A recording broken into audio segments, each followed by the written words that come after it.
and really good to have your company this evening. We are on the app, we're on the Facebook page live, and we're on your smart speakers as well. And we are going to change sports now from football to rugby. And I thought as we did, before we get into the autumn internationals, I hope you don't mind, chaps, if we just take a moment to mention Doddy Weir, an absolute legend of the game. He obviously fought his greatest battle off the pitch, didn't he, with such dignity.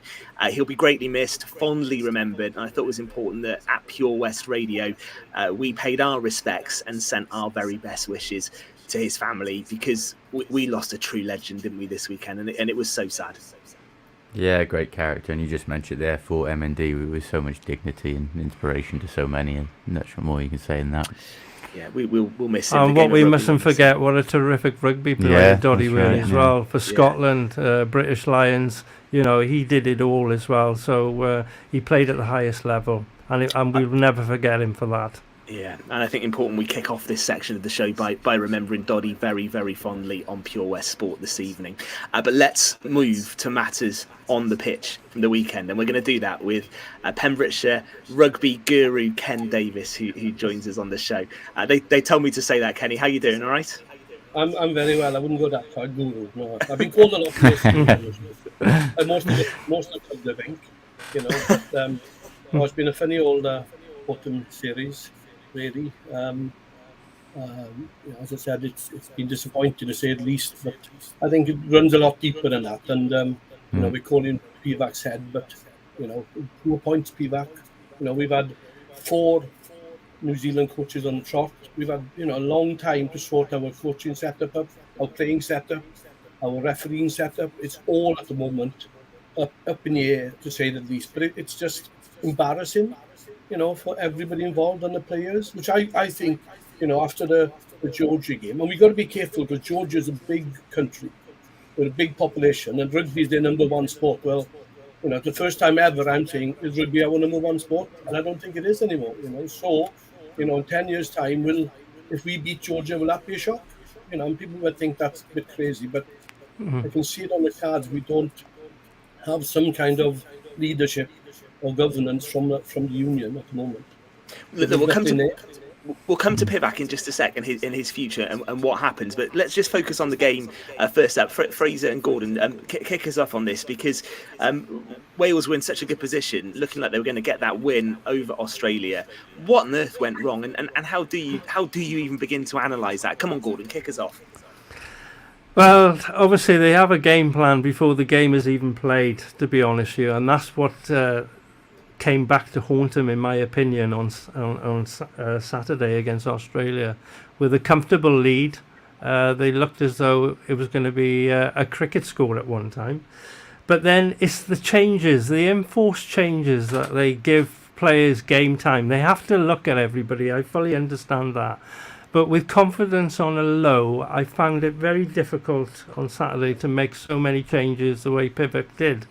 It was paramount that they got a win for a confidence boost, and they basically threw it away. And let's be honest, it wasn't Australia's strongest side. Wales probably weren't at their strongest either, but they were in a strong position to win that game and they threw it away. That was very disappointing. Fraser, this was the one, I think, that Wales had to win to get the monkey off the back for Pivac and to take something into the games coming up after Christmas in the Six Nations. But failing to do that means the pressure just gets bigger, doesn't it? I mean, look, yeah, and I think it highlighted what I've said, a problem under Pivac for a long time. At the moment, you got a coaching setup and a group of players who don't know how to manage game situations late on and get over the line. We saw it when they lost that potential Grand Slam out in France, how badly they capitulated, the panic that set in the last 10-20 minutes there. We saw it against Italy earlier this year, we saw it against Georgia, and we saw it on Saturday. In total control of the game. There's the Tipperick yellow card, and then a very odd call when your captain's off the field to then take, to be honest, 2 of your other potential captains off as well, left them short of experience. Then another yellow card came in, 13 men again. It was just chaotic in the last few minutes, and there was no kind of composure or rhyme or reason to what they were doing. And until they can manage and see out games, they're not going to get over the line in important matches, Six Nations, World Cup or anything else. That's it. So what happens now, Ken? What's your view? do Wales go forward with Pivac? And I want to get all of your views on this, but maybe you could kick us off. Is it time to make a change? Can he reverse the results? No, he can't reverse results. And if he had any kind of self ability, he would have resigned after Saturday. He should have resigned after the Georgia game. That happened 10 years ago. But if the union at the moment who are faceless, we don't know who the people are, who appoints them, who they work with. You get hold of the union, you don't get answers back. So either he goes now, or he'll go halfway through the Six Nations. We'll have a couple of bad results there, then the nation will turn against him. The union will react then, and then they're talking about bringing Gatland back. The Gatland gave us success, but it wasn't great rugby to watch, was it? So going backwards is not ideal, but we haven't got that many Welsh coaches who are sticking their hands up at the moment either. Talk about being faceless. Ken, stick with you for just a sec, because we now know who the new chairman's going to be. It's Ian Evans, announced today. What do you make of that?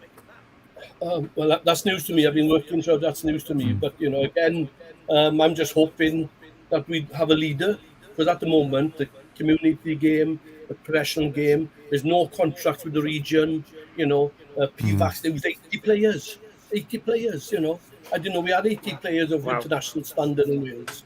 We found them somewhere, given them caps, and people like Jack Morgan, who deserved to be playing early, a couple of years ago, only gets a chance because of injuries and maybe and other people not available. So his selection on players has baffled me from day one. Picking Macleod at 8, and he hadn't played at 8 for Scarlet 2019. Good point.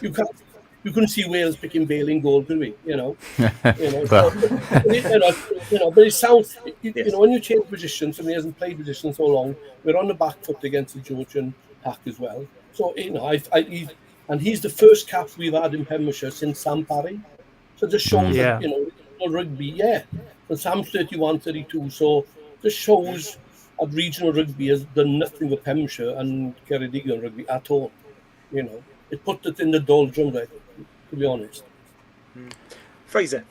Kenny, I know you've obviously worked at the WRU. You've got a lot of experience in that department. Now, there was a lot of reaction to that recent vote, which essentially needed 75% of backing from community clubs to get through, which would have seen an independent chair come onto the overall board, wouldn't it? At the moment, there's still 8 community rugby representatives and what is effectively a professional board of a company that has £100 million turnover. Do you think that was naive of the clubs who did vote against that? And do you think we need to see more of a break from the community to the professional game? Because there simply isn't the pot of money with the WRU to fund it all equivalently at the moment. I think the clubs are very short-sighted. It's not working. It hasn't worked for a number of years. League rugby, who's benefited of league rugby? Bus companies, really. Nobody else has benefited from it. So I think there's 2 games. I know they say they split it, but there needs to be a person who's accountable as well. Because that's what it comes back to with the union sometimes. There is no accountability between we got the academies who aren't working, the people like Mikey Phillips, Jonathan Davies, they're telling us this, and they're not listening to people like Jonathan Davies. They're not going to listen to people like myself, because I'm there. I think they blocked me on the phone and on the email. And I'm not joking. Won't reply to me. The community manager. I'll talk to you, Ken. And the community manager, who's Pembrokeshire boy, he's saying he wants to talk to me. I saw him in Aberth against Pontypool, and he wasn't interested. So my massive fear is that the union have stopped listening, and I think that the apathy has dropped down through the clubs, and now we are at our massive crossroads. We've been there a couple of years, but now I think if we don't get it right before the World Cup, it's going to be a long haul, and we will drop down. We won't be number 2 or 3 spot. We could be 4, 3 or 4. And where do you stand on another controversial issue, Ken? Ticket prices. Now, I'm actually one who maybe goes against the grain this slightly. I understand why the prices are the high they are. The WRU are cash strapped. They obviously lost so much money during COVID. They are struggling. It is their main source of income, and on the one hand, we can't moan about desperately underfunded regions, and at the other time moan about ticket prices, because in theory it's those ticket prices which should fund then the regions. Whether it works out like that, I don't know. But I was actually surprised to learn today we averaged 67,500 over the autumn internationals. Now, given the prices, given the form, and given the rail strikes, I thought that was actually a quite impressive number. But do you also fear that if this run of form continues and this perhaps disengagement, or if you like, with fans now towards Welsh rugby, if that escalates, that we will see all of a sudden a big drop in attendances in Welsh internationals? And will that have a knock-on effect then on the rest of Welsh rugby? Oh, the rugby is a hospitality event. It's not a rugby match anymore for rugby fans. It's like Wimbledon, it's like the Oval cricket, things like that. People who go to watch Wales on Saturday, I would say 80% of them don't go watch any kind of local rugby. It's a corporate day out for them, and that's what it is. It's fine. It pays the bills, but it's not the way forward. We want our children, youngsters, going and watch it, and they can't afford to go and watch. If they pick their prices, I know the union will come back and we had these prices for Georgia maybe and maybe Australia and all that, and they've got a alcohol-free zone. But you know, if you've been to the stadium like I have, the experience is not a great experience. The people there are coming up, worse for wear for alcohol, going back and forth after alcohol, back and forth to the toilet. You know, you're back up and down like a bloody yo-yo. You know, you can't really watch the game. You know, and at the end of the day, the product itself has got to be a bit more exciting, a bit more entertaining. You know, £130 top price tickets for Saturday. That's a lot. More expensive at Twickenham. Yeah, it's a lot. It's too much, isn't it? I think watching international rugby that's too expensive for me, because it rules so many people out. The cost of living crisis at the moment, you can't justify that, surely. Well, it'll sell out for England, it'll sell out for Ireland. You know, they always will, okay? Just because of the English fans and the Irish fans, because Ireland #1 in the world, you know, they've got their own identity. I don't think we ever got our own identity in Wales at the moment. We're trying to, let's send some delegates out to New Zealand. Let's send some delegates to Australia. You know, we're the best team in the world. So we're copying, you know, we're not having our own identity. I take my hat off to Ireland. You know, they're a smallish country like us, really. You know, rugby is not their top sport, but they've got it right. I know, you know, they've got 4 provinces, got history and all, but they got foreigners and all. But on the whole, it's successful. They've got full stadiums most of the times. We've got empty stadiums. You know, the rugby championships, they're always on the top. Well, we got Ospreys and Scarlets in the bottom 3. Now, yeah, how do we address that problem, though, Ken? How do we address that reality? We are in a poor state, I agree with you, but how do we readdress it to make ourselves in a better place? Well, we can only go, you know, the regions, you know, haven't worked. But I think we got to stick with the regions, because if we drop down to 2 regions, where are they going to play?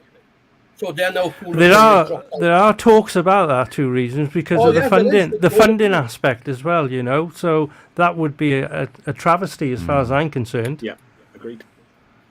The massive problem here we got is that 60 cap rule, which I'm amazed that nobody's ever questioned or taken that to court, you know, because you are stopping somebody working, you know. So I think, you know, that rule's got to go. Ken, so just for people watching, I'm just going to jump in there. For people watching, could you just explain that rule? Because that's one that a lot of people can't get their heads around. Could you just explain that rule for us? Well, Rhys Summit, you know, he's most probably our only world-class player who get into a world-class 15. Okay, so he went to Gloucester as a youngster because the Welsh region didn't want him. But he was playing senior rugby at 17, you know, British Lion at 19, I think. So obviously, if he'd have been in Wales, that would never happen. He'd be still playing for Cardiff under-20s or something, you know, and in the academy, Wales under-20, you know. So, you know, so if he stays and signs a contract and he hasn't had 60 caps, he cannot come back and play for Wales. Yeah. Which is absolutely ridiculous, because we haven't got the pool of players. Well, England tried it, and they struggled with it. It artificially hinders your selection pool, doesn't it? And it's so self-inflicted. Listen, it is really good to chat on this. I just want to see what the future does hold then. So with the coaching job specifically, if Pivac goes, I'm interested. Do you want Warren Gatland back? And is that realistic? No. I wouldn't want. No, we can't go back. Not even for short term. Unplug. It's like putting your finger in a dike. Really, we have got to got to go forward. Who that person will be, I don't know. But I think, if they've got any sense or at all, they would have get rid of Pivac now. But I think he came out with a saying, like I said, we came out on the wrong side numerically today. Well, I'm in Clochor, we lost. I'm in Clochor, that means we lost again. I'm really worried when somebody says rubbish like that and believes it, Yeah. So we just need a couple of lights in the globe, I think. Okay. Can give us obviously it's difficult to be positive after that result. Give us shine a light, mate. What can we hang our hat on tonight? People watching. We got some good young players coming up. Good. But the trouble is they're not given the opportunity. Hey, Alan Wynne, Ken Owens, these people have been tremendous, absolutely tremendous players. But everybody's got a shelf life and everybody's got a sell-by date. And unfortunately, these guys, time have come and gone. And say you were the best, most experience, I understand that. But we should have been planning for the World Cup. If we're taking a 37 or a 38-year-old second row to the World Cup, we're in trouble. We're in trouble because he's not going to play 5 games or 6 games, and we're going to look after him. And I think we should have invested. And I thought the Autumn Internationals were for trying things out. But obviously the pressure of winning now, because Pivac hasn't won, we want to sack him. But I don't think it's just this game. I think it's the whole Pivac era. To me, let's be honest. Would you ask him for his after-dinner speaker? Jesus, yeah. Ben's been on to me for over 12 months about Pivac, to be honest with you, Kenny, and I have defended him. I have defended him because in the Autumn Internationals, I always see that as an experiment of giving some players some international experience in the hope that when the Six Nations comes around, there may be 1 or 2 players that are good enough to make the squad.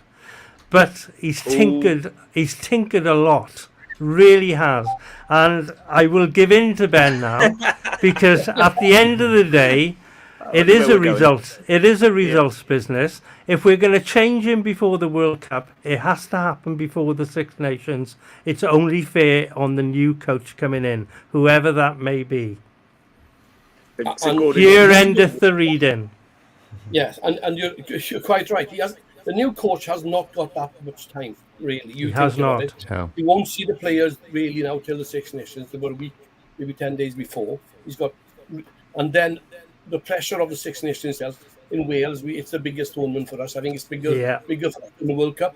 So we really want to do that. It is. Think about it. If we win the Six Nations, and I think Pivac won the Six Nations, I think that kept people on side for it. Yeah. So you look back in that, it was yellow cards, red cards. That was so lucky win. That is unbelievable. But people don't care about that. But it should have been done now for his sake, for the guy's sake, and for the country's sake. I think, because if he doesn't go now, I'll put a large amount of money. We gone 2 or 3 games in the Six Nations, and then we really are in the mess. We are. Because then you're expecting somebody to work in the summer. I think we've got England home and away again, or in more money making, filling the stadium up.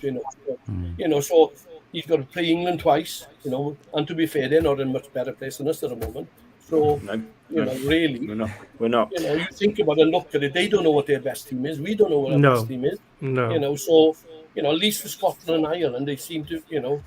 I think Russell picked Finn Russell afterwards, but he wasn't going to pick him. But wow, there's many players like Finn Russell involved. And I look at it. If I go and see a rugby match, if I'm paying good money, I'm going to see people like Finn Russell. That's my opinion. And the South African winger. He's something else. He's 5'7", 12 stone, and he's electrified. Well, listen, Ken, we are going to have to leave it there because we are going to have to pause and then do the final part of tonight's show. But thank you ever so much for your passion and your thoughts on the Welsh team, and we'll see what happens in the next few days. I think, because I do get the feeling if they are going to make that change, it is not going to be too far away. Otherwise, it might be that Pivac does lead them into the Six Nations, and I think your assessment there is quite right. Thank you for your time. Keep up the good work. You're welcome anytime on the show. Okay. Great to speak to you. We will take a moment, and we'll be back for the final part of Pure West Sport next. Thank you, guys. Cheers. Pure West Sport Show.